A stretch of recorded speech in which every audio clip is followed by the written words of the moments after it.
നാം ഒരു കാര്യത്തോട് യെസ് പറയുമ്പോൾ പല കാര്യങ്ങളോട് നാം നമ്മുടെ ജീവിതത്തിൽ നോ പറയേണ്ടതായിട്ട് വരും. നാം ഒരു ഹെൽത്തി ഡയറ്റിനോട് യെസ് പറയുമ്പോൾ നമുക്കിഷ്ടമുള്ള പല ഭക്ഷണ പദാർത്ഥങ്ങളോട് നാം നോ പറയേണ്ടതായിട്ട് വരും. നാം ഒരു ചിട്ടയായ ജീവിതത്തോട് യെസ് പറയുമ്പോൾ ആ ചിട്ടയെ ഹനിക്കുന്ന നമ്മുടെ എല്ലാ പ്രവർത്തനങ്ങളോടും നാം നോ പറയേണ്ടതായിട്ട് വരും. നാം ദൈവത്തോട് യെസ് പറയുമ്പോൾ ദൈവത്തിന് ഇഷ്ടമില്ലാത്ത സകല പ്രവൃത്തികളെയും നാം ഉപേക്ഷിക്കേണ്ടതായിട്ട് വരും, നോ പറയേണ്ടതായിട്ട് വരും. കാരണം ആത്മാർത്ഥമായി പറയുന്ന യെസ്സിന് മാത്രമാണ് നമ്മുടെ ജീവിതത്തിൽ ഒരു മാറ്റം കൊണ്ടുവരുവാൻ സാധിക്കുകയുള്ളൂ. യേശുവിൽ പ്രിയ സഹോദരരെ, ഇന്നത്തെ സുവിശേഷത്തിൽ യേശുനാഥൻ, നിങ്ങൾ ലോകത്തിലായിരുന്നുവെങ്കിൽ ലോകം നിങ്ങളെ സ്നേഹിക്കുമായിരുന്നു, എന്നാൽ ഞാൻ നിങ്ങളെ ലോകത്തിന് തിരഞ്ഞെടുത്തത് കൊണ്ട് ലോകം നിങ്ങളെ ദ്വേഷിക്കുമെന്ന് പറയുമ്പോൾ ദൈവത്തോട് കൂടെയായിരിക്കുവാൻ, ദൈവത്തോട് ചേർന്നിരിക്കുവാൻ ലോകത്തിൻ്റെതായ മോഹങ്ങളെയും ആഗ്രഹങ്ങളെയും പ്രവൃത്തികളെയും നാം ഉപേക്ഷിക്കണമെന്ന് യേശുനാഥൻ നമ്മെ ഓർമ്മിപ്പിക്കുന്നു.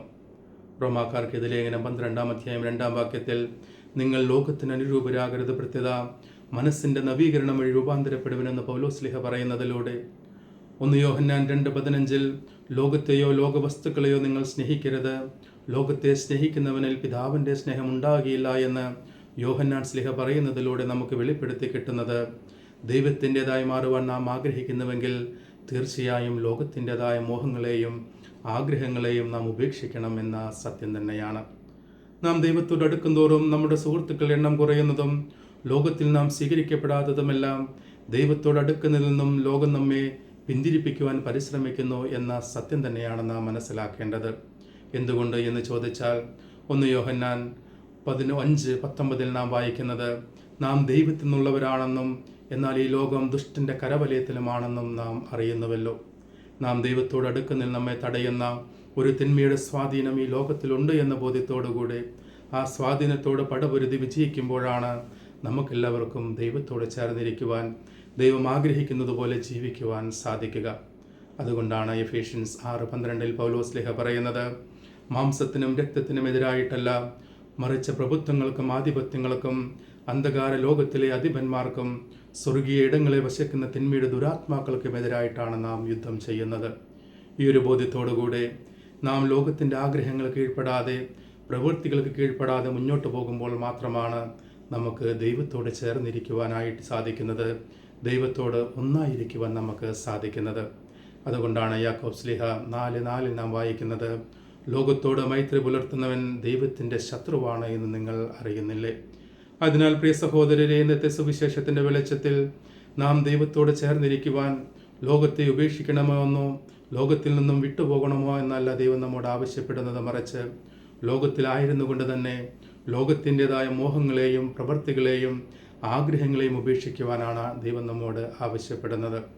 അപ്രകാരം ഉപേക്ഷിക്കുവാനായി നാം വില കൊടുക്കുമ്പോൾ മാത്രമാണ് ദൈവത്തോട് ചേർന്നിരിക്കുവാൻ നമുക്ക് സാധിക്കുന്നത്. പലപ്പോഴും ദൈവത്തോട് ചേർന്നിരിക്കുവാൻ നമുക്ക് ആഗ്രഹമുണ്ടായിട്ടും നമുക്ക് സാധിക്കാതെ പോകുന്നത് ലോകത്തിൻ്റെ ആഗ്രഹങ്ങളെയും മോഹങ്ങളെയും മറികടക്കുവാൻ നമുക്ക് നമ്മുടെ ജീവിതത്തിൽ സാധിക്കാത്തത് കൊണ്ടാണ്. ഗലേഷ്യൻസ് 1:4 നാം വായിക്കുന്നത്, ഈ യുഗത്തിൽ നമ്മെ രക്ഷിക്കുവാനായി നമ്മുടെ പാപങ്ങൾക്ക് വേണ്ടി ദൈവം തന്നെ ബലിയർപ്പിച്ചു എന്നാണ്. ഈ ഒരു ബോധ്യത്തോടുകൂടെ ലോകത്തിന് അനുരൂപരാകാതെ, ലോകത്തിൻ്റെ ആഗ്രഹങ്ങൾക്ക് കീഴ്പ്പെടാതെ ദൈവത്തോട് ചേർന്നിരിക്കുവാൻ ആത്മാർത്ഥമായി ആഗ്രഹിച്ചുകൊണ്ട് അപ്രകാരം ചേർന്നിരിക്കുവാനും അങ്ങനെ ദൈവത്തെ മഹത്വപ്പെടുത്തുവാനും നമുക്ക് പരിശ്രമിക്കാം. ദൈവം നമ്മെ എല്ലാവരെയും സമൃദ്ധമായി അനുഗ്രഹിക്കട്ടെ. നാം എല്ലാ ദിവസവും ചെയ്യുന്നത് പോലെ ഒരധ്യായം വചനം വായിച്ചുകൊണ്ട് ശുശ്രൂഷയിൽ പങ്കെടുക്കുക. രണ്ടാമതായി, ജീവിത വിശുദ്ധിക്കെതിരായി എൻ്റെ ജീവിതത്തിൽ ഒരു തെറ്റും സംഭവിക്കുകയില്ല എന്നൊരു തീരുമാനമെടുത്തുകൊണ്ട് ഇന്ന് ദിവസം മുന്നോട്ട് പോവുക. മൂന്നാമതായി, ഈ ദൈവവചന ശുശ്രൂഷ മറ്റുള്ളവരിലേക്കും പങ്കുവെക്കുവാൻ നിങ്ങൾ ആത്മാർത്ഥമായി പരിശ്രമിക്കണമെന്ന് ഞാൻ നിങ്ങളോട് ആവശ്യപ്പെടുന്നു. ഈ ചാനൽ നിങ്ങൾ സബ്സ്ക്രൈബ് ചെയ്യുകയാണെങ്കിൽ മുടക്കമില്ലാതെ ഈ ശുശ്രൂഷയിൽ പങ്കെടുക്കുവാനായിട്ട് നിങ്ങൾക്ക് സാധിക്കും. ദൈവം ആഗ്രഹിക്കുന്നത് പോലെ ലോകത്തിന് കീഴ്പ്പെടാതെ ദൈവത്തോട് ചേർന്നിരിക്കുവാൻ പരിശുദ്ധമ്മയുടെ കൃപയ്ക്ക് വേണ്ടി യാചിച്ചുകൊണ്ട് ഒരു രഹസ്യം ജപമാലയിൽ നമുക്ക് പ്രാർത്ഥിക്കാം. ഇന്നത്തെ എല്ലാ ആവശ്യങ്ങളും ആഗ്രഹങ്ങളും കർത്താവിന് സമർപ്പിച്ചുകൊണ്ട് കർത്താവിൻ്റെ ആശീർവാദത്തിനായി നമുക്ക് നമ്മെ തന്നെ ഒരുക്കാം. കർത്താവ് അനുഗ്രഹിക്കുകയും പരിപാലിക്കുകയും ചെയ്യട്ടെ. കർത്താവ് കരുണയായിരിക്കും പ്രസാദിക്കുകയും ചെയ്യട്ടെ. കർത്താവ് കരുണാപൂർവ്വം കടാക്ഷിച്ച് നിങ്ങൾക്ക് സമാധാനം നൽകട്ടെ, ഇപ്പോഴും എപ്പോഴും എന്നേക്കും. ആമേൻ. ദൈവം നമ്മെ എല്ലാവരെയും സമൃദ്ധമായി അനുഗ്രഹിക്കട്ടെ.